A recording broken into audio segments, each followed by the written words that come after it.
Here's a case that comes to mind. A major food manufacturer, nationally known, who had a products liability issue with a supplier tainted with a carcinogenic substance that was not so potent that it had to be subject to a national recall under the consumer product safety laws, but sufficiently toxic that the company said, we're not using the rest of this packaging product. They called the supplier and said, please refund us $500,000. We'll return all the packaging. And the supplier said, of course, there's nothing wrong with this product.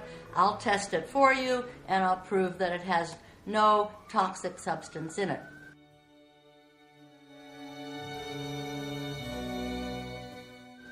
So it became a battle of the experts.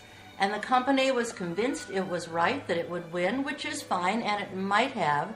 But in massaging the problem, the company, with some gentle questions, or sometimes not so gentle questions asked by the mediator who plays devil's advocate, it became apparent that this case, which had not been sealed by the court, it was a public case, would make headlines in the business section of the New York Times, and that the subject itself, company uses possibly toxic packaging, would probably cause a 20% drop in market share.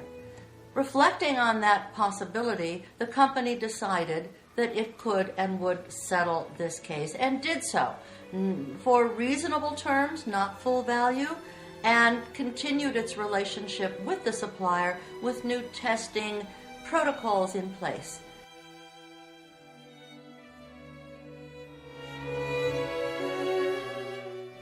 Another case.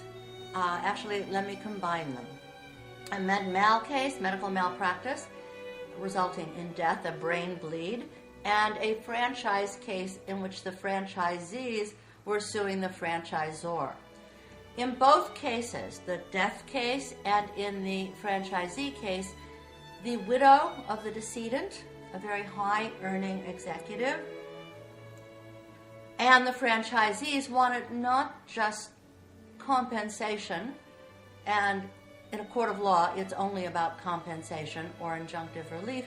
These parties wanted a change.